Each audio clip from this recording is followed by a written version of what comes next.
Welcome to Deserto's The Jungle Preview Show, presented by DJ Esports, the world's premier all-crypto esports betting site providing real-time odds. I'm your host, Daniel dGon Gonzales. Joining me, as always, Monty and Dom. For the third time. As always, yes, it's as technically always, correct. Every one of the jungle. Yes, it is correct. We just wrapped up the play-in knockout stages. We had the third, fourth placers play against each other, and then the winners of that matchup play cross-group against Hanwha Life and against Cloud9. Dom, let's start with you. Biggest kind of thing that you took away from this whole last couple of days? Well, the biggest thing I took away is that I wasted about 10 hours on stream watching two teams that didn't even win a game today when we're filming it here on Saturday. So yeah, it was a little bit rough. I got to watch two best of fives go the distance for two teams that were eliminated the following day. That was my biggest takeaway. I mean, it also provided the clip of world so far. If you haven't seen it, head over to Dom's Twitter, find where he just basically types a bunch of garble, click in the comment section there, and you can see his reaction to Game 2's Dragon and Baron take attempts by Beyond Gaming around 30 minutes. If you sync up both, it's chef's kiss. The current freak out of the world's tournament so far by Dom. Monty, you also sat through some of those matches, and then this morning got up and Monty, it's over. Monty, you can wake up. Thanks. Monty, thanks. Yeah, Jesus. I'm we finished honestly those games. Fucking tired because I had to wake up at 4 a.m. 2 days in a row to watch the garbage that Dom was talking about, which didn't even matter in the end because they couldn't even make one game win happen today. And then I woke up at 4 a.m. to watch Hanwha and Cloud9 both 3-0, and I learned really nothing about either team in that process. So I'm not sure what the point of any of it was.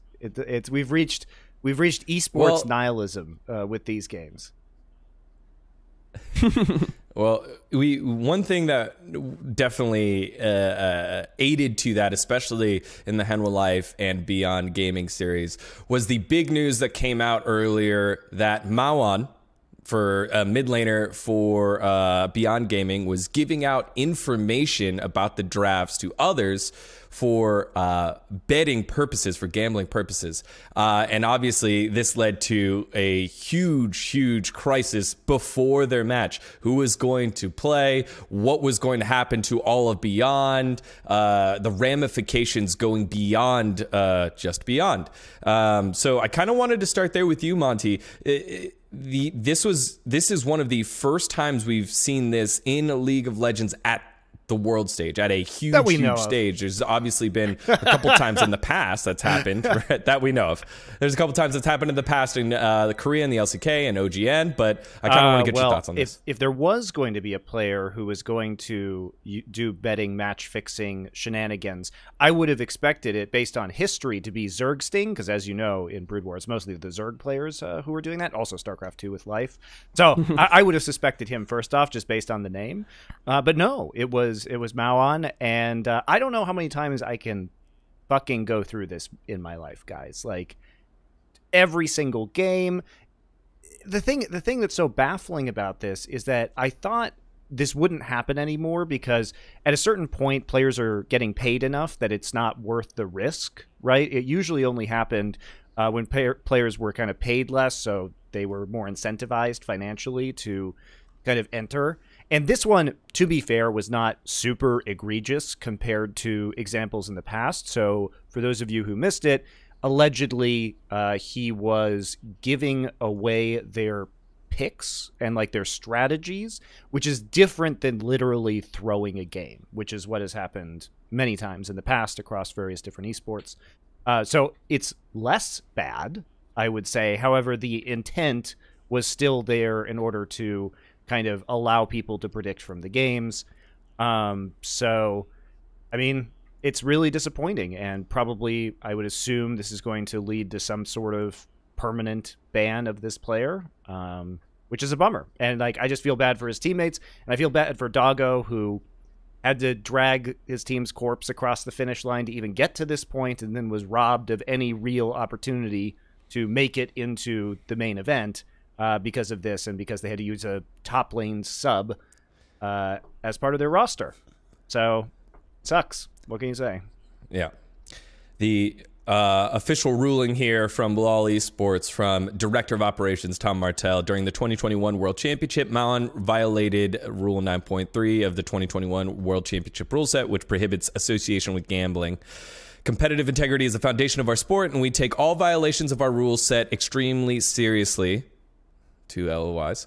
The competitive operations team obtained definitive evidence showing Maoan providing inside information for a friend for the purposes of wagering on today's match. Maoan will be suspended for the remainder of the 2021 World Championship and may be subject to additional penalties following a full investigation. Maybe is an understatement. You know what's so stupid about this is that he was providing it to a friend and giving them strategic information, which I'm not sure really even helps in the betting process. Like, I'm not... No, I think they're betting on like, I think certain books allow you to bet on champion picks that are. That's fair. Yeah. So he was trying to do that. I mean, the thing that's so stupid about the whole situation, and the thing that's so hilarious is, if you read between the lines, what most likely happened was he told his friend, "Hey, like, don't." From what the language, that the translation I got, it wasn't saying we are guaranteed going to pick these champions. It's like, don't bet too hard on it, but we are probably going to pick these two champions. And I think it was Orianna Silas. And they didn't end up picking the picks. So what I assume happened is the friend was going to try to gamble based off the information that Orianna and Silas were going to be picked. He bet more than he probably should have. They didn't get picked. Then he was mad, and then this whole thing gets exposed. And at the same token, what you got to think about, what is Maoan getting over it, or getting from it? And it's actually just a picture of boobs. That's it. Like, I don't know if they know this, but internet porn is free. Like, that shit, you can just go anywhere. You don't even need to go for cleavage. Like, you don't need any of this. You know what makes this all worse? It wasn't even actually someone's boobs. That's unique. It was an Instagram boobs. It was a catfish boobs. It wasn't real boobs. So it wasn't even personalized boobs. Like, come on, guys. That's all I'm gonna say.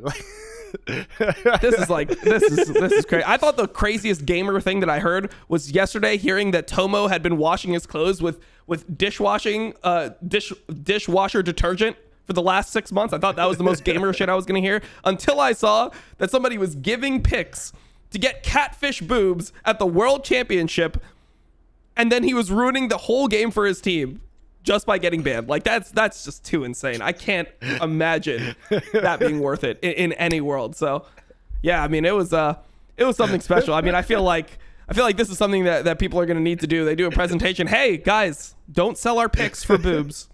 Porn is free. There's a lot of it. Like, trust me, you can find whatever you want, dude. It is literally free. Millions of videos. You're fine, man. You're fine. You don't need this. I always love being able to toss these types of situations to you, Dom, because you always are able to find the way to find the good and the learning lesson from the mistake there. Sex education, that's what you're here for. This is just what I don't understand, because having coached and like owned a team, pro gamers are actually so stupid that you don't even know what to say to them, because how could you possibly know or reasonably think that this situation would arise in any context? So it's like they find the stupidest shit possible to do, and then it's just amazing. Like, how could you anticipate this happening? How could you prevent it from happening? It's wild. Especially because, I mean, obviously Beyond is not an LPL team, but we've already seen like the amateur team, the LDL teams that were all these players that were banned earlier this year for the match fixing and betting scandals already. So you would think that information would kind of percolate to another Chinese speaking region, but apparently not. I don't know. It's an absolutely insane story. Who knows if he's going to get the worst of it? Because again, like, This is basically the most minor betting infraction that you could possibly have. So I'm not sure a permanent ban is really justified in this case. Maybe like a year or two. I mean, the thing is, even if he does get only a year or two, what team is going to want to touch him? Because it's not like he has exceptional talent where you're watching him play and you think that he could really be the next big player. He was having a pretty mediocre tournament. He looked like shit for most of it, to be honest, making mistakes that you wouldn't expect from a player that got to his level, especially from a region like the PCS. And then when he has a stigma attached to his name, I just feel like it's not worth the risk. Might as well go with another player that has potentially equal or like has equal potential but doesn't have the massive downside of having some huge gambling allegation maybe against he'll them. be cheap in the future though, because you can just pay him in boob pictures. Everyone's I broke dGon. From what I've heard about PCS, everyone is pretty cheap. Like that region, if Doggo's salary is something like 2K USD per month, okay, you can get some cheap players. Yeah, you broke me because I was really going along with, why would anyone do that? Oh, okay, so that's why. Donut doesn't even need to be your own. Could be just from Instagram. You can catfish the boob pictures too. Figured out he doesn't know how that website works. So that was the big story there. I just believe that knowing Riot and although it's a minor kind of infraction, it's an infraction towards the integrity at the highest stage of this esport. And I just can't see them going lightly on it.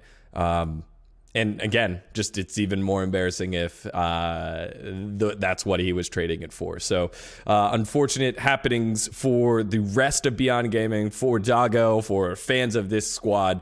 But it's probably good that is for how Doggo, it is, and I'm glad they at least were able to play. It's probably good for Doggo because this is going to jailbreak him. So. Yeah, imagine we could have jailbroken Chovy. Instead, we get a jailbroken Doggo. That's not too bad. That's not too bad. Speaking of Doggo and Chovy, let's get to our next segment. Dog or God? I did backwards. Whatever. God or dog? All right, this shortened version of God or Dog up next because we didn't have a ton of series to go through, but we had a lot of matches to go through. So, Monty, who was your God of this play-in knockout stage? I think it has to be Blabber for that Olaf performance for me. Like I love watching Blabber play Olaf. He's certainly one of the strongest players on that champ in the world. And I love it when it's kind of fringe meta like it is right now. I mean, you wouldn't normally pick it as like a top tier selection, but I love these pocket picks that players excel at that really warp the draft. And so after that performance, even though it was against Peace, who truly lived up to their name, doing absolutely no violence at all during their play-in best of 5 here that we saw today. But I thought Blabber did really well. And I think that you still have to question how strong that synergy between Blabber and his solo laners is going to be. But for this one day, he had a great individual performance, and that's all that was needed. So I have fun watching his. Yeah, we got to see the LCS MVP Blabber version at the international stage. It was fun to watch. Dom, who was your God of the play-in knockout stage? Okay, so I would say Doggo, but I said Doggo last time. I feel like he's just been absolutely like the best performing player on one of like the worst teams. So let's just say that would be my number one player. That's boring. I talked good enough about. I talked enough good stuff about him last time. So my player is actually going to be Fudge. I think that Fudge pretty much had no bad games, and he was extremely consistent, which ended up being really necessary for Cloud9 in a lot of these games. The bot lane was not having a good go of it, and I felt like given the matchups that he was in, he did pretty much what he was expected in every game. Didn't have any like egregious performances. He had that one bad death as GP when he recalled and try versus UOL, but outside of that, I think that in general, he had a pretty good play-in stage again, which is really nice to see considering he was so good at MSI already.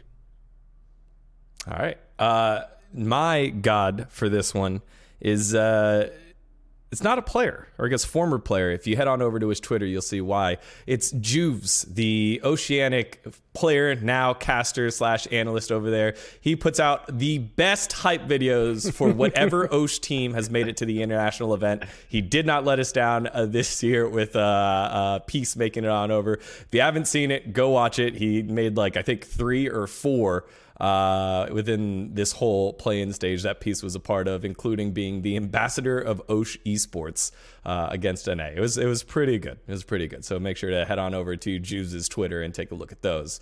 All right, back to you, Dom. Who was your dog of the play-in stage? Oh man, it's really tough because it's like it's a unit that I want to shout out, but I'm gonna say Sven. Wow. For the most part, it's the bot lane of C9 has both been pretty bad, and I just feel like it's not that Sven is the worst player in this stage, but I just think that compared to what you'd expect, I feel like just in general the bot lane is playing so poorly. So it's not really just Sven. It's Sven and Vulcan. There's 2 dogs, but it's just like each of them is half a dog. Half the time one of them is half okay, dog, the other half one man. is a dog. Yeah, it's like like cat dog. It's like half a player and then half a dog. But I just feel like their bot lane is so rough. Like there's so many mistakes that are being made in lane that I feel like they know, right? Like they're not situations where I look at them and I'm thinking to myself, oh, like maybe they're just bad, or maybe they don't understand this concept in lane. Vulcan goes to ward and Sven is taking a trade where he loses both summoners, then the jungler just comes down and kills him. In the first game, they're playing Lucian Nami into MF Rakan and they died at level 1. Like, it is not possible. Like, this cannot happen. And you saw in the last game, they played that same matchup and absolutely stomped them into the pavement, right? But that's the standard. That's what they should be doing to these types of bot lanes. And for me, if you're going to actually play against top tier bot lanes coming up soon, and if you think about the worst team that is in their group of Group A is with Hans and Trimby bot lane, which is probably one of the strongest bot lanes in LEC, I just don't see this being a recipe for success. So hopefully they're able to step it up, but so far I've just been unimpressed with their ball lane. I feel like generally they are a consistent part of C9, and so far they've been really on the other side. They have Ghost and Barrel, so maybe they won't get embarrassed. Yeah, that's true. All right, good point, Monty. Back to you though. Who was your dog of the players' knockouts? Everyone who played on Beyond, who was mentally boomed before the match even started by not having a real mid laner versus Chovy. Although Chovy, he's still making a strong case for himself as dog, I have to say, because it was another series where I felt like we really didn't see his potential very much, and it was really deft who was carrying Hanwha throughout all of the play-ins, basically. So I guess I'm still pretty disappointed by Chovy overall, but especially like these are the games you really want him to pop off on, and I don't know, didn't really happen. Yeah, definitely surprising to me that he was up against PK. PK didn't even... He was playing... Yep. Well, what is he going to do? Like, that's a reasonable thing. I think that given the circumstances... Well, he only played one game in mid. But given the circumstances, like both of the top laners are going to play top lane champs. It's what they're most comfortable with. Yeah, they're playing top However, laners. does open a lot of problems against Chovy, obviously, because he's going to be able to exploit many of those matchups, but we didn't really see it, so I don't know. I was relatively disappointed all the way around in that best of 5, excuse me. Yeah. It felt like a best of 3 because it was 3 games. Basically. Yeah, and I think the dog has to be Maoan by far. Just kind of your team made it all the way to Worlds. How can you selfishly do something like that and ruin any opportunity and any legacy that you had created? So, Maoan, by the way, just as a side note, before we end this segment, if you're Maoan, why would you give anyone your phone with the evidence on it? They're not police officers. They can't just take your property. That to me, that's one of the most confusing things about all of this, is that he voluntarily gave up his phone in order to provide evidence for his own ban. But they probably could prevent him from playing. It's like, hey, show us your phone because we have suspected blah, blah, blah, and then you can't play. Right? I don't know. We'll see. We'll see. Right. I just They're think not it's the weird. police. That's all. We'll see. I'm sure there'll be more evidence or information that's going to come out. I mean, I'm sure that they could break him down pretty easily. I don't feel like a pro player would be the best equipped to handle any type of investigation. An interrogation. Yeah, like I just don't see it happening, man. Like if they just make up something, like he would just probably give it over anyway. I just see Officer Tom Martell. You'd even All right, trick him. kid. You'd be like, oh, hold on, let me see your phone real quick. I want to send you this picture of some boobs. Let me see. Okay. Oh, what is this? Like, oh, looks like you already have some. All right, you're banned. All right, well, that does it for the play-in stage. Good riddance. We've got our 4 teams, and that will do it for God or Dog for the knockouts. A reminder that the jungle is presented by DJ Esports. You can earn up to 800k USDT in the free-to-enter DJ Esports World Prediction Series. Sign up with the link in the description and get 400 DJT free. Limited time only. T and C's apply. All right, everyone, time to take a look at the main stage now that fiesta is over. It's the group stages, and we don't need a group draw because the way that the teams qualified on through, we know exactly where each team made it on in. So Group A is Cloud9, Damwon, Kia, Fun Plus Phoenix, and Rogue. Group B is NA champs, 100 Thieves, that's weird. DetonatioN, FocusMe, the History Makers, Edward Gaming, and T1, Fnatic, Hanwha Life, PSG, and Royal Never Give Up. And then Gen.G, LNG, Mad Lions, and Team Liquid round out Group D. Let's start at the top here. So Cloud9, they made it on through. I'm actually disappointed. Extra series, I'm actually disappointed in Cloud9 because the Galaxy brain play was to take third, fourth in their group and then beat Hanwha so that they may not have gotten into this Group A in the first place as opposed to getting the guaranteed seed into Group A. Mm-hmm. Well, do you feel like... No, it's true. If Hanwha Life hadn't qualified, if they had gotten third, fourth, and beaten HLE in a best of 5, then maybe they wouldn't have been in Group A. Maybe. 50%. 50% chance. They could have flipped. They could have flipped it. Well, I mean, anyway, both those, I guess Talon's not as scary now that we've seen what Beyond has done, but both of them still have two strong teams in it. Like, you're still worried about Fnatic a little bit. It's Fnatic or Damwon and FPX. Like, I would much rather play against Fnatic than Damwon exactly. FPX. Like, people would argue that Damwon and FPX are both, most people would say FPX and Damwon are both better than RNG even. So then the fact that, like, now you're having to deal with both of them in Group A is like, it's doomed. But I mean, the way that they've looked, it's just really, it's really uncomfortable to watch Cloud9 play because you still feel like they're better than they are.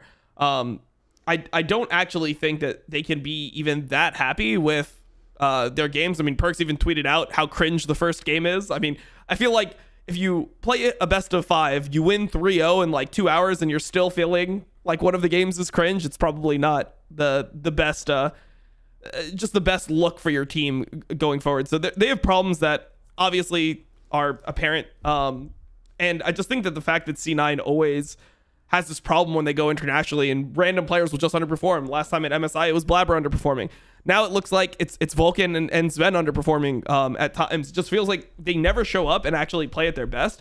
And I tweeted this out, and I personally feel so disheartened that Sven and Vulcan have fallen so far for Cloud9 because these guys were the best bot lane in NA that we had maybe ever seen in 2020 spring. Like, they were absolutely smashing everyone. The whole team was firing on all cylinders. They were 35-2 in their first 37 games that this team played. That's including best of 5 scores too. Easily are winning. We never got to see. Yeah, I truly believe they would have done well at that MSI too. I truly believe that was an internationally ready team that we got actually robbed of seeing a decent performance out of. Exactly. And this team, like, and now it just feels like something is off where they just don't have that synergy anymore. When you watch them originally, they were so in sync with how they wanted to play lanes, whether it was going to be like, okay, we're going to like poke or we're going to double flash on this guy instantly. Now it just seems like they're unsure, right? Like the Rakan W's in, Sven flashes it, and then he's trying to like return damage and suddenly he's just dead at level 1. And that just doesn't seem like it should ever happen in these games. So they did play a fine game 3, which was nice to see, but I think they're just generally way too inconsistent. And when they play in this group, man, it's a tough group. You have Rogue, who probably has a better bot lane anyway. Rogue could even have the second best bot lane in the group. I still think Crisp and LWX actually are super underrated in lane. These guys are legit good. LWX has massive ints, but for some reason, well, no one watches LPL, right? No one watches LPL, so they just see like 2 ints on a highlight clip, and they're like, man, LWX sucks. But no one actually sees this guy like smash most bot lanes or like do extremely well in a lot of the games that doesn't happen in. So when I just look at the matching, the way that these teams are matching up, it feels like it's really just a fight for first. It's going to be FPX or Dom1 first. Who actually gets it and who gets an easier, quarterfinal opponent?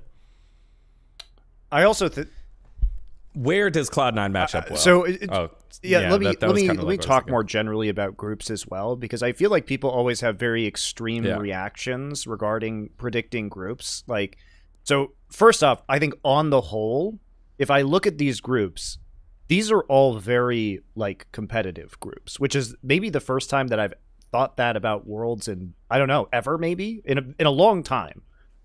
It does feel like, even though there's some obvious favorites like FPX and Damwon, that this might be the most competitive overall group stage that we've seen in World's history, at least in recent memory. There aren't like obvious teams that you would say are likely to go 0-6, and maybe DetonatioN FocusMe, but it's also pretty rare to go 0-6. We usually only have 1 or 2 teams going 0-6 every single Worlds. And by the way, in the last 5 years, there have been 0 teams that have gone 6-0 in groups. So predicting 6-0, usually even the best teams, even World Championship teams, like teams that eventually win, go like 4-2, right? So it's very difficult to sweep in the group stage. So there are going to be some upsets, as there always are. That's why Riot runs this best of 1 double round robin format, is because they like upsets. It was best of 3s. It wouldn't happen as much, obviously. So I think overall this is going to be quite compelling as a tournament, and I think people are going to be surprised because I feel like the expectation is like, oh, this team will 6-0 or go 0-6, but there are only 2 major region teams in the last 5 years that have gone 0-6. Like, there have been some minor region teams that have done it, but do you know? Here's my fact of the day. I mean, obviously TSM was one last year, but do you know the other one? Yep. Clutch. And also, yeah, 2019? and also I think when we look at that Clutch team that went 0-6, their group was SKT, Fnatic, and RNG. So it was kind of excusable. Like, they got put into the shitty group of death, right? Yeah. Yeah, it was the shitty group of death with RNG. Like, Uzi was just fucking smurfing on everyone. SKT. I mean, it didn't end up being that much of a group of death if you consider how the tournament played out, because none of those teams actually ended up, making it to finals. The SKT got knocked out by G2. So, but on paper, it was like, yeah, the group. Well, of death Fnatic got out as well. Sure. And they were beaten by FPX in the quarters. So, I mean, that was the eventual champions. And sometimes you just get knocked out early by the best team. But anyway, like that tournament in particular, like, kind of shows that, it's, the groups are always going to be unexpected, and people who are trying to predict very lopsided group stages are almost always wrong, is my point. It was kind of this is kind of the same sentiment that Mithy was giving in his post-game interview with Lore after they had won and qualified on in. And the very first thing he said before anything else, she was like, "How do you feel?" He's like, "Best of 1s are just bad." He was like, "Best of 1s allow random things to happen all the time." And I was just very surprised on how adamant he was on like best of 1s just being a very it's a horrible format. Set. There's a reason why this isn't standard in any other esport. We could run GSL groups, which are double elimination 4-team brackets with best of 3s, and the broadcast time would be basically identical. So it would not take any additional time to run these. And they don't do it for whatever reason, even though it's objectively the better format. It would be 6 best of 3s per group. Yeah. Well, we will continue to wait and see. I appreciate that, Monty, because most of the time, whenever I have this conversation, I'm like, yeah, you got to think of the logistics, the rental of, you don't. The venue, that's why it's so and the cost bullshit, of the persons, that's why and all it's that so stuff. bullshit, is because GSL groups are basically, now you can't know the exact number of games because it's a best of 3, right? But if you average, if you take the average number of games that it could be, it is effectively the same amount of time. And also you would have no tiebreakers. So when you consider that factor as well, it's impossible to have a tiebreaker in that scenario. It's just much better. It's much, much better.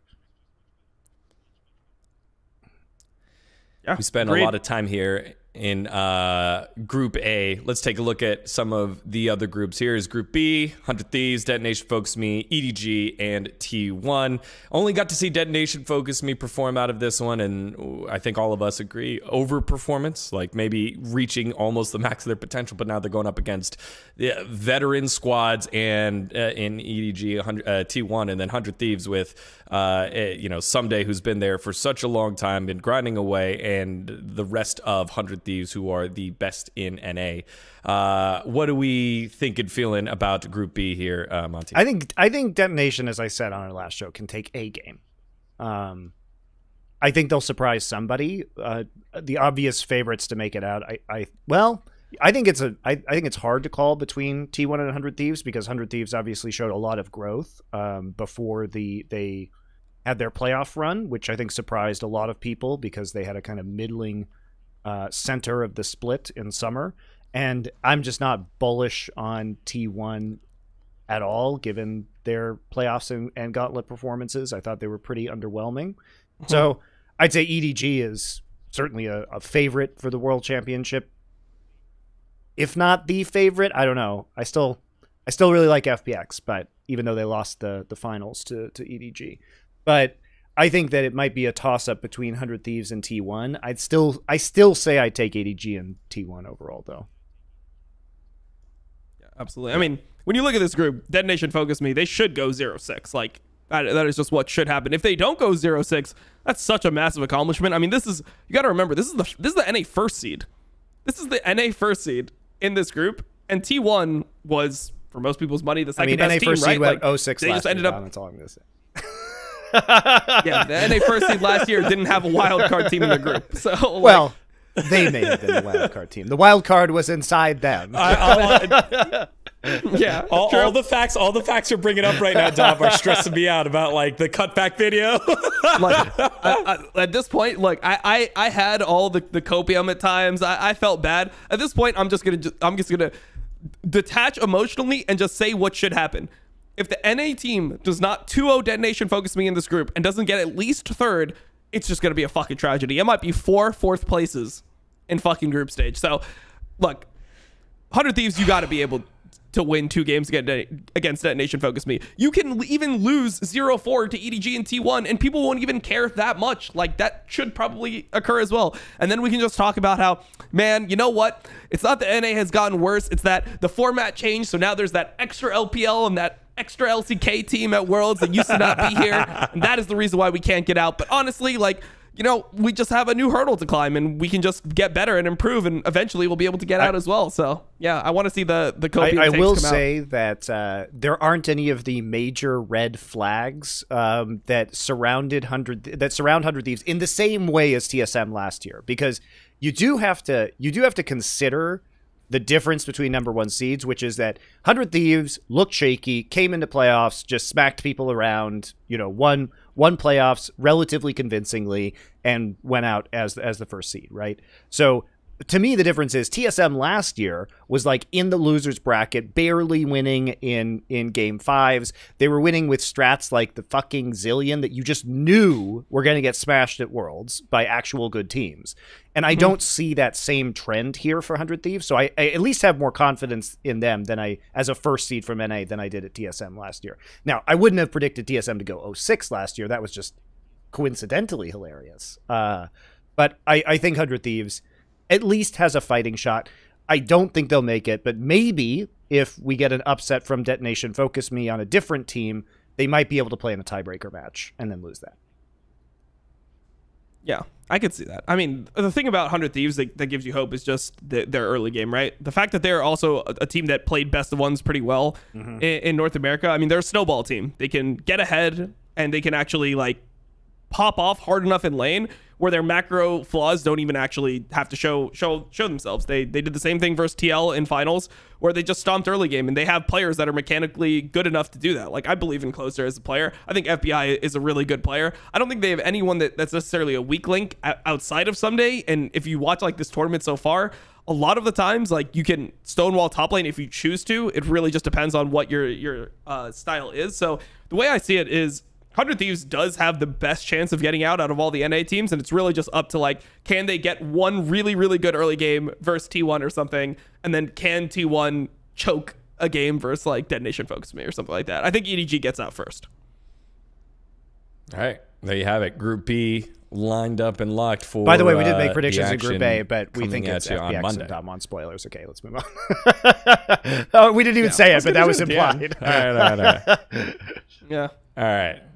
Group A implied, yeah, number 1 and 2, 1 and 3. What would you consider if, FPX and Dem1 as like rankings in all of the teams of Worlds? I think FPX is the better team, but also I think historically Chinese teams have shown higher variance within the group stages, and Korean teams have a tendency, even when Chinese teams are winning finals, to get out in first in the group just due to kind of more, I would say, stable play.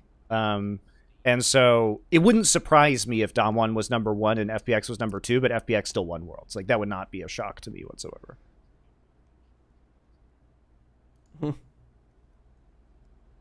Dom?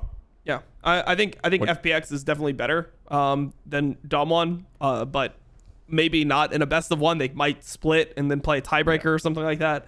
I don't think it will really matter too much, because if you look at some of like the teams that could come out like first or second, you don't really know what you're getting. I mean, there's a world where you get second in your group and you get a easier first seed depending on like who you play. That's the whole variance of Worlds that happens every year. So I would go on the side of FPX first, then Dom1, and then I wanted to say Cloud9 third, but yeah, it's gonna be Rogue third and Cloud9 fourth for me at least. I have major questions about Rogue after watching the EU playoffs.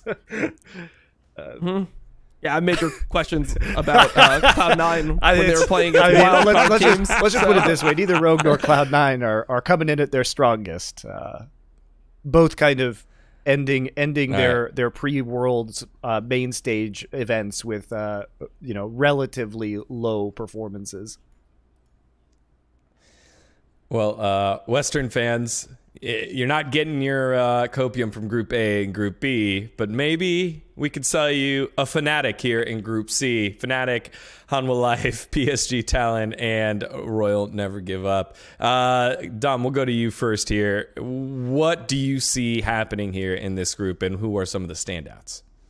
So I think RNG is just going to shit on everyone. I think that stylistically, it's just a mismatch versus the other teams. I've talked about it before, but just when you look at how RNG play, they're a topside focused team, and Fnatic just ditches their top laner. We saw what happens when they try to play against topside focused strategy. They did it versus Mad Lions, and Adam just got dove a million times. No one was even in the vicinity of any of these areas. There's no TPs coming in. They're just really just letting him die up there every single time. So and when you look at RNG, also their bot is super stable, so I don't think they'll be able to get more. Like if Fnatic is playing bot side, RNG is playing top side, I don't think Fnatic can get more bot side than RNG can get top side. I think that's a huge mismatch. I think Hanwha Life has the same issue where they have weak top lane, and I don't see how they can contest against a team like RNG. And then PSG, I don't really know what to think about, because they were pretty close to the same skill level as Beyond Gaming, and Beyond Gaming played terribly at this tournament. So it makes me think worse of the PCS in general. So I'm going to go RNG first, Fnatic second, Hanwha Life third, and then I will say PSG fourth. And the reasoning for Fnatic over Hanwha Life for me is just that I don't see anything that impressive with Hanwha Life. It's not like they smashed group stage. I thought Chovy played pretty poorly, and if he's not absolutely smashing kids, I don't think that they can deal with like the early game aggressive style that Fnatic normally has. I agree. I mean, I'm not going to read too much into PSG Talon, because I obviously haven't watched enough PCS to know whether or not this was like a really huge underperformance by Beyond Gaming, and that I shouldn't read into that too much when comparing it to PSG Talon. Like, I just don't know. So it's kind of wait and see for me on that one. For Fnatic, I am very concerned, as Dom said, especially having watched the finals where they got smacked around by Mad Lions. Like, Adam coming into this, his first like international event as a rookie, it is unusual for players to perform well. He has very limited stage experience, and so if we see him targeted again, I do wonder how his mentality is going to hold up at this level of competition. So it's hard for me to say that they're going to get out first in this group. I tend to agree that they're good enough to get out second compared to what we've seen, but that all depends on whether PSG Talon is as good as Build, which I don't know, and whether Chovy steps up. I feel all things considered that this could be a kind of a toss-up for the second seed. I think there are scenarios where either of those other teams could do well, and it feels like this group is very difficult to predict beyond RNG. Yeah. I would say that you might say it's unusual for Adam to perform well being a rookie at Worlds, but I would say it's unusual for Morgan to perform well at all ever. So that's fair. I would not predict Hanwha either. So there you go. So, I'm a little bit they're just lame. I don't like watching them. That's it. No, so what I was gonna say is, I don't like watching them either, to be honest. But what I was gonna say is that I'm more confident in Adam's mentality. I always feel like Adam lacks like the diversity in playstyle to be like a truly great top laner at a tournament like this. He's like 6 months in. Calm down. Give him some time. Yeah, exactly. No, but that's what I'm saying. Like I think that his strength is the mentality. Like I don't think that he's gonna mentally deteriorate from getting dove a bunch or being behind in games. I think generally he's a pretty confident player. And I think he has a lot of like people on his side, and he's got like a lot of the momentum coming in, because there's no reason for him to not believe in himself when literally everything that he's done in League of Legends to this point has gone way better than expected. Like K-Corp, they're winning. They won EU Masters. He joins Fnatic. Everyone's saying they're going to be a 5th place team. They actually end up being a 2nd place team. He's solo killing people all over the place. So I don't think he's going to come in scared. I think his mentality is going to be good. I just think that he doesn't have the versatility to be able to necessarily pull out all the things that he would need to pull out in order to like make a deep run. But I think versus Morgan, he'll be fine. Like I don't have any problems there. So if you're Fnatic, what do? Do you try to force him onto meta things because it's meta and have him play somewhat proficient on it, or do you have to kind of hamstring your game plan around what he is good at? You just do what you did during playoffs. You just do what you did during playoffs. Just draft him things that he's comfortable playing that you think will work well, with minimal resources, and just let him do his thing. Like you don't even really have to concentrate too hard on his picks, because I feel like his problem is that stylistically he doesn't have a lot of different options, but he has enough champions within that one style to not get banned out. So I don't think that you have to worry necessarily about that one instance of, oh shit, what happens if he gets targeted? If he gets targeted, he'll probably have like a pretty decent performance. Maybe his champion won't be optimal for your team comp, and you won't be able to like get a really nice Kennen or Jace pick. I've heard that he's actually playing these champions a lot more. Like he's spamming them in solo queue. So maybe he's able to just play these styles, and we haven't got to see that yet, and he ends up doing really well. But I would just say that either way, I think that he'll be able to be relevant in the games and just play off the other people. And when you look at like Blippo, Hilly, like these types of players, they're not going to shy away from the competition. Where it looks like Hanwha Life actually is playing really weird under the pressure. Like Willer's mechanics seem off compared to what you'd expect. Even the coordination between Vista and Willer is not there. You see Vista flash on a person, Willer's like throwing his Nidalee Spear at somebody else, and you can tell that there's just not that inherent synergy there, where I don't see the same mistakes happening with Fnatic. They seem very decisive when they do pick targets and when they do make things happen. So I'm on the side of Fnatic being like pretty decent second seed here. The listed account for Adam hasn't been played on in the last 22 days. But before that, he was playing some Jarvan and Jace and Kennen top lane, which is kind of what you would expect. So it looks like he has probably a hidden account or a secret account that he's using mostly right now to ladder. Yeah, I think there's Me Like Solo Bolo. I think that's the one that's not listed. Yeah, Me Like Solo Bolo is the account that he's been playing on. And he has been playing... Nice. His most played are Kennen and Jace now. He's essentially spamming them. He's playing Graves top. So he is trying to pick up range top laners. So yeah, we'll see how it goes. All right, finally, Group D here, after we've had our predictions of RNG and Fnatic getting on through for Group C. Group D here, NA's other hope, and I think with what we said earlier about like 100 Thieves, hey, you're an EDG, you're T1 if you go, at least 2-4, it's fine. With Team Liquid, even though they're the 2 seed, with this draw, it kind of feels like there's an air of hope here, because you are playing against the lowest seeded LNG Esports from China. You're playing against one of the quote-unquote weaker Korean teams in Gen.G, and the Mad Lions, who notably are good and probably one of the favorites coming out of this group. So this one feels like a fun group to watch. Monty, what do you take out of this group? I think that given recent performances, Mad Lions should come in first place in this group. They looked just incredibly strong at finishing the European playoffs. Obviously, the meta has shifted, but I think You know, we've seen very strong performances even out of their rookie players this year. Obviously, this looked like a top 4 team at Worlds coming in. So I have to believe that if they're going to make a deep run, it starts here by dominating this group. I think that they probably got dragged into a group that suits them in many ways. Like, they can play aggressively early, and I don't think, you know, Gen.G is going to put up much of a fight in the early game. I really don't like Gen.G as a team. I think that they are they are like the worst team to watch probably in this entire group stage. They're a fucking shell.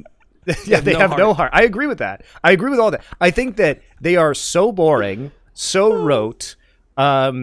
They will just slowly bleed out and lose games. They have no clutch factor. They roll over and die in playoffs in the most boring ways possible because they're incredibly predictable.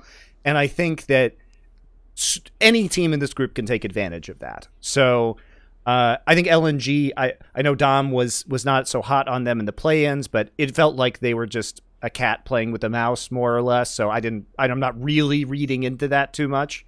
I think LNG should be the second team out of this group, most likely. But I also think this group is the hardest to predict, because I do think that this is probably the best group for an NA team to get out of. There is a world where NA, after all of the Alfari benching bullshit and no Santorin, has had a month to practice and hits a new peak. That's certainly a possibility for Worlds. So it's not out of the question that I think they can get out of this group too. I'm looking forward to seeing like the Alfari Ale lanes. That should be really fun. But I think it's Mad Lions, LNG with maybe TL going out.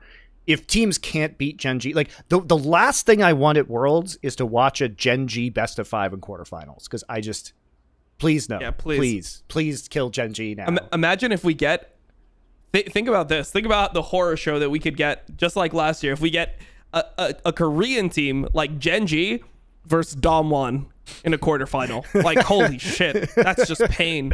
Like, you know that Gen.G is just going to get 3-0'd or 3-1, and it's just never going to even be close. You're going to have no faith in them winning at all. I'm just going to be waiting for it to be over the whole time. The problem is like, I don't understand how Gen.G keeps getting here to this point. You know what I mean? Because they haven't changed fundamentally from last year, and you see the problems when teams that are very good at improvisation, like G2, just smash them, right? So I don't want to watch another best of 5 with them. I just hope they die in the group stage. Yeah, I hope so. I have like this horrible sinking feeling that they're going to get out in second over LNG, and we're going to have to watch them again. I mean, the problem with Gen.G and the reason why most people hate them so much. Well, I don't know if most people hate them. I hate them a lot. It seems like I hate them a lot. Has some hatred. I hate them because it feels like they never learn. Like, they keep making the same mistakes. They should it's be been so much like this for years now, and they don't change, and it's just frustrating. Mm-hmm. I mean, look at all the players. When you watch Gen.G play, Clid 2019, when he was playing with T1 in 2019, he looked like he was either the best or the second best jungler in the entire world. His Lee Sin was insane. His Gragas was crazy. His mechanics were out of this world. When you look at every player on Gen.G outside of Rascal, I would say, they look like they could be potentially one of the top 5 players in the world when they're really like performing. I mean, Life is talented at engaged supports. Like, he is something that he does better than almost anyone else, which is that's really useful. You can have somebody only be an engaged support player, and you could win a world championship with that style. Like, that is good enough as a support in the current day. Ruler, some of the best AD carry mechanics that you'd ever expect. BDD is somebody who everyone has been waiting to get to this tier, like, and be like the next finger. But he's somebody that's so talented for so long. Like, people remember BDD from when he was he was a CJ Entis like sub when he was like 15 or something. He worked or like he played in one of the houses and was part of the team. And he's somebody that you expected to hit this level that he's never That's hitting. The thing. The hype has never been depressing. fulfilled with BDD, which is why I find him disappointing. Yeah, of course. It's never been fulfilled. But, I mean, the whole hype of, like, the entire roster, it's just, like, they should be better. So, God, I mean, it's really tough for me because I hope LNG gets out in second. But I feel like Gen.G won their group last year, man. Like, they got first in their group, and they looked the same last year. They were the same team. I will last admit year that as they I'm were biased this year. because I just really hate watching them. So it's more about what I want to have happen. Yeah. Well, that I was going to bring up, like, there's, and you would know best, Monty, the handful of mid laners that were crowned the next Faker or the young Faker, whatever it was. BDD was in a long line of them. Who were some of the other ones that were like, oh yeah, Scout this was guy's one of next. them. I don't know. There have been so many. Yeah, pretty much every mid laner that ever showed like a glimmer Chovy, of potential. Showmaker, like, Even all those players guys. like Frozen, honestly, like way back in the day at the very beginning. He was pretty good at the start. But it's like anytime you see a player that has like a strong rookie performance, like the next Faker, and it rarely is. We last saw Frozen over in Turkey, I believe. Fenerbahce. Yeah, but when he was the playing mid laner for Frost, Fenerbahce? like CJ back in the day, at least in his earlier seasons, there were some conversations about that. But yeah, it never really pans out. So, I mean, Faker isn't even Faker anymore. Who is Faker? Really? Who is the current Faker? Yeah. So when we take a look at the teams in this group, what is the one role that I think stands out to you, Dom? When you look at all the teams in Group D, or Yeah. Like, what is the role that you want to see across the board?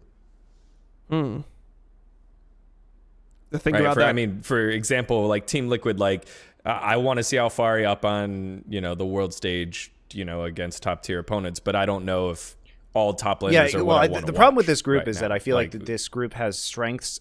Not problem. It actually probably makes this group interesting, which is that they have strengths in different areas. Like the top lane matchup between Ale and Alfari is really interesting. But Rascal is not interesting, right? So yeah, neither is Armut, really. I am trying to think of which matchup I actually want to see in this group. Maybe mid is the most compelling. Maybe Jensen, BDD. Jensen and BDD, that's like Korean. I don't feel like... I mean, obviously Korean BDD and I feel American like there's BDD. exciting players in different positions in this group, which makes matchups, I think, interesting. So we'll have to see how the teams like play through their strengths. But I don't think there's really there's not like one player per team in a single role that I'm super excited in watching the matchup with in this group in particular. Okay. Yeah. I'm actually thinking because I'm not sure there is in the supports. I'm not sure there is in any group. I don't think so. This year, is that fair? Where I'm like, maybe mid lane in Group B. I think that one's probably pretty Mid lane compelling. in Group. Yeah, I mean mid lane in Group A, you have like DetonatioN, Perkz, and Showmaker. That's like pretty interesting. If you consider Perkz as like kind of a legacy at one player. time Larson before he kind of fell off towards the end of the season. Yeah. I think mid lane in Group B is pretty good because like you get the kind of scout Faker rivalry going on. Arya's been performing well. Abadage, that's pretty all right. Faker Doggo all the way through. Yep. All right. Well, cool. I just wanted. So I was do just you thinking about that agree and Mad was Lions in first then, Dom? Was that implied from what you were saying? I think Mad Lions first. Oh, yeah. I think Mad Lions first. I'm kind of undecided on Gen.G versus LNG because I feel like LNG should be a better team, but I feel like Gen.G like always just makes it out somehow. And they aren't a terrible team. They're just not super exciting. And I feel like their consistency might be actually a good matchup into LNG because it doesn't feel like they'll just get rolled over. Yeah, and they normally don't make like really egregious stupid mistakes. Also, LNG bot lane looked kind of bad in play-ins compared to what you'd expect. Ruler Life, obviously, if they are playing on their comfort picks and they get whatever matchups they're really comfortable in right now with the engaged support plus whatever Ruler wants to play. I mean, obviously they're famous for like Graga supports and like set support, that type of stuff. I feel like they might be able to snowball through bot. So just because I feel like I'm always wrong about what are the teams getting out, I'm gonna put Gen.G there because I know that they're gonna disappoint me by making it out. Gen.G's gonna get you're second. taking the smart strategy, which is that if Gen.G makes it out, you're happy because you predicted them, and if they don't make it out, you're happy because they're not there, and you're happy to be wrong. That's the secret strat, so you can make sure you're happy no matter what. Well, the thing is, what I've learned about Worlds is it's always disappointing in some capacity later on. And I know just the most disappointing thing possible is going to be a Gen.G versus a Korean team in the second round or in the quarterfinals just happening and having to sit through that, and all these teams cannibalizing each other. We're going to get Fnatic versus Mad Lions. We're going to get Gen.G versus Dom1 or something, and then EDG versus FPX all in quarters. It's going to be so disgusting. If only there was a system where teams wouldn't be eliminated immediately in a bracket that we could use in order to have a better tournament and a better finals. Yeah, right. Never heard of it yet, so not possible. Yeah, it is. I'm looking who would be left over. RNG T1. Yeah, right. And then it would be RNG T1, which would be kind of hype. You know what's wild is that they changed EU and NA to double elimination formats, but they refused to change Worlds to a double elimination. Why? Because Worlds is sacred, man. Why is the most important Monty, tournament this it's way? For the history. Why is the most important tournament designed this way? I don't know, man. I have no idea. For all you fans that felt that earlier, like probably about like 2 minutes ago when I asked Dom, hey, who are your picks? And he goes, yeah, I'm Mad Lions, obviously. I'm decided between Gen.G and LNG, and didn't give a single thought about Team Liquid. Yeah, I was there with you. That hurt me too. That hurt me a little bit too. I was like, oh yeah, sure. He's deciding between the other teams. No, just Gen.G and LNG. That one hurt. All right. Those are our 4 groups. Final thoughts before we send it off to close out the day here. I have a question. What are your guys' most anticipated matchup in groups, and also the most potentially boring matchup you'd see in group? My most anticipated matchup is 100 Thieves versus DetonatioN FocusMe. Please don't lose this game. What happens? Oh, what happens man. if DetonatioN? What happens to NA if DetonatioN FocusMe comes in above 100 Thieves? No, I don't want to think about this. What coping mechanism do you think NA fans would go through at that point in time if they had to come to the realization that an LJL team was better than their #1 team? Like, I know what it is. Oh no, I can already start listing off reasons. Look, Yeah, go ahead. LJL. They're closer to the Korean server. They have less ping. That's they actually can just play true. in the Korean server with less ping. With less ping, they could practice against Korean. They have Korean imports right there. Like just in terms of like distance, the culture shock is nowhere close to as bad. When the Korean imports go to LJL, so yeah, they're not as homesick. They can go back. Takes like 2 for hours like there's to a week off fly and stuff back from Tokyo to Seoul. Yeah, it takes 2 hours. Like so. Yeah, I mean, I would just say that they just had the advantage all along. It was just a matter of time before LJL eclipsed. It was the geography. The geography was the problem the whole time.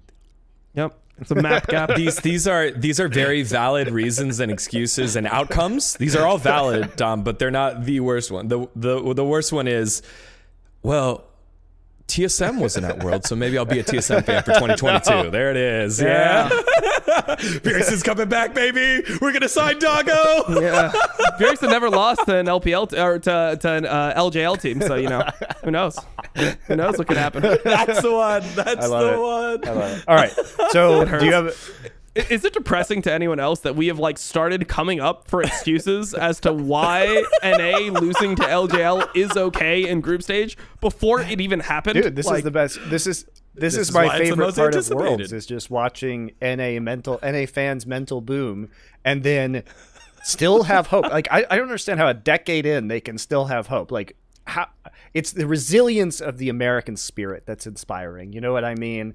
Every time they're knocked back down, I still have hope. Get back up again is the wrong word. Kind of prop themselves up on the floor and then just get punched in the head again would be it. That's about all you can. That's about all you can expect. But will the Japanese team do it this time? Yeah.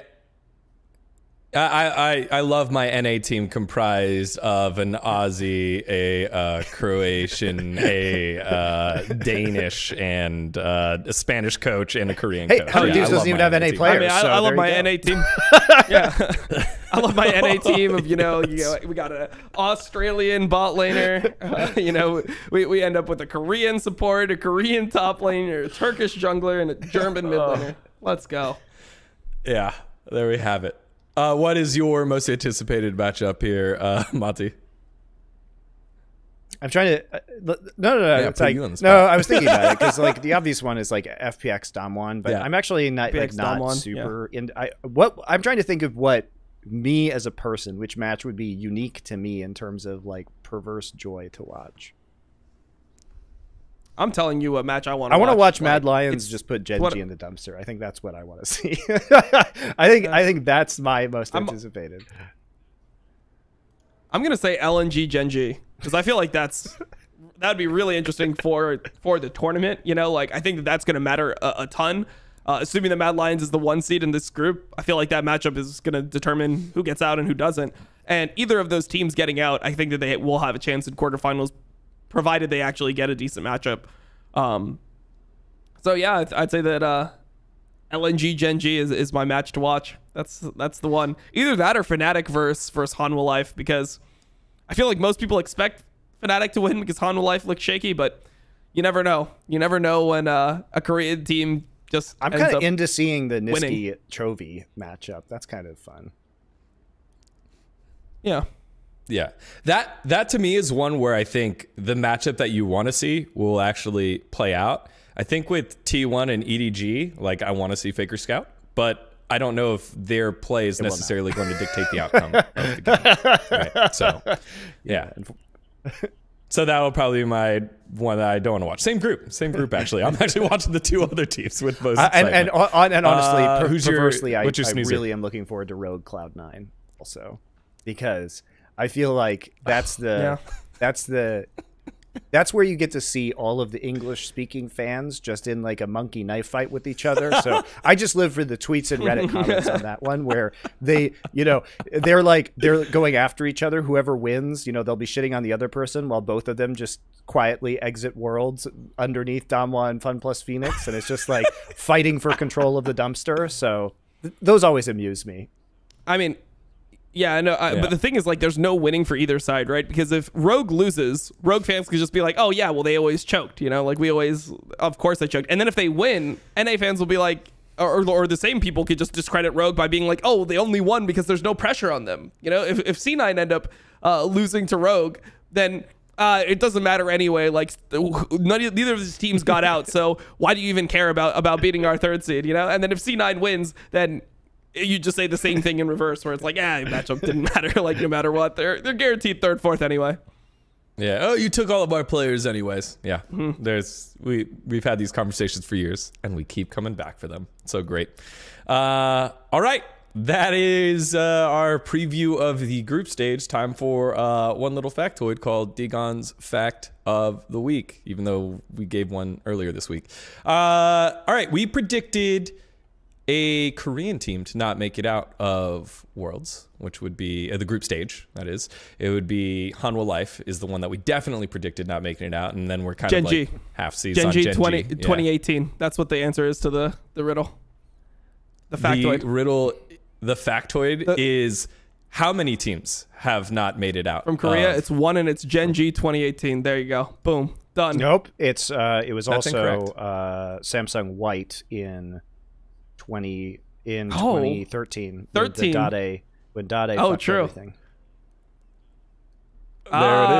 The Dade Award. It was the spawn of the other one. That's right. So whatever. The team that became Samsung White. Sorry, they were called MVP. I give it to you. They were called MVP White. Then they were called like MVP Ozone. Then they were Samsung Ozone. And then they were Samsung White. Okay, so whatever. At whatever point in time, it's like I can't remember exactly which year Rox was called Rox or Coup or whatever. Just the Tigers, right? What was it? Yeah, they were GE, and then they were Coup, and then they were Rox.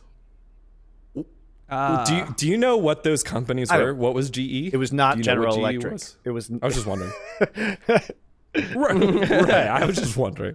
Right. Every time a team changes names, like the whole point of naming it after an organization is to gain, like, I guess, popularity of the organization. So no idea what GE was. No idea what Rox was. No idea what Coup was. The problem with applying that to a lot of the Korean teams is that it worked differently. In the West, our esports teams are independent teams that are then acquire sponsors and are named after those sponsors. Whereas typically in Korea, up until recently, like this has changed recently with teams like Damwon Kia, right? It was the literal companies would own the teams because the companies own the sports teams. So like SKT has a basketball team, and the SK Wyverns are one of the baseball teams in Seoul. KT has KT Sonic Boom, which is their basketball team, right? So the corporations actually, which is, by the way, where the name KT Finger Boom came from, which was the funniest brief name of an esports team because they were trying to brand it. Okay. Have you seen the logo, Dom? Do you know what I'm talking about? Okay, just No. Google I'm gonna KT look it Finger up. Boom. You'll see, Finger Boom. but the first result's probably my Twitter. So there's a logo you guys can look up, or maybe production will put this up in post. So briefly, before KT got into League of Legends, this was in their StarCraft team. They used to be called, for the majority of StarCraft, they used to be called KT Magic Ends, which, like, also who the fuck knows what that is.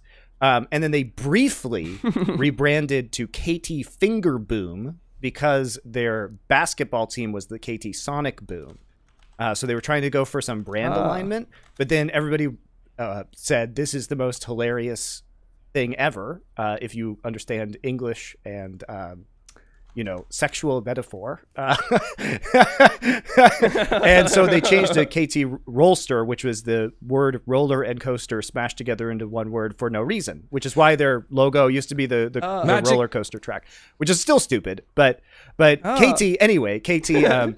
Wait, you like this team? This is the team where you're like, that's Look, my favorite team right there. No, I liked Flash in StarCraft because Flash was my favorite player, not banned for betting scandals. My real favorite player was Savior, who famously was probably the biggest betting scandal of all time.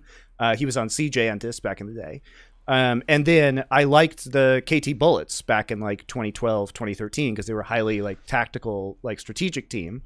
They were my favorite team. So, and frankly, my relationship with KT is mostly just pretending I'm miserable because it's funny because they keep losing in stupid ways. And I also love Score. Honestly, Score is probably my favorite LoL player ever. So that's also. Production, make sure we add this photo in of Monty not being I'm fan, a Score please. fan. Please add that. So KT Finger Boom. Oh, by the way, also funny story about KT Finger Boom. I started tweeting that occasionally, just tweeting the picture. And Kespa, which is like the Korean esports governing body. Came to me and they asked me if I could please stop tweeting KT Finger Boom. I said no. When I was in Korea, they're like, Monty, can you please stop tweeting Finger Boom? They said no. No, I can't. That's impossible.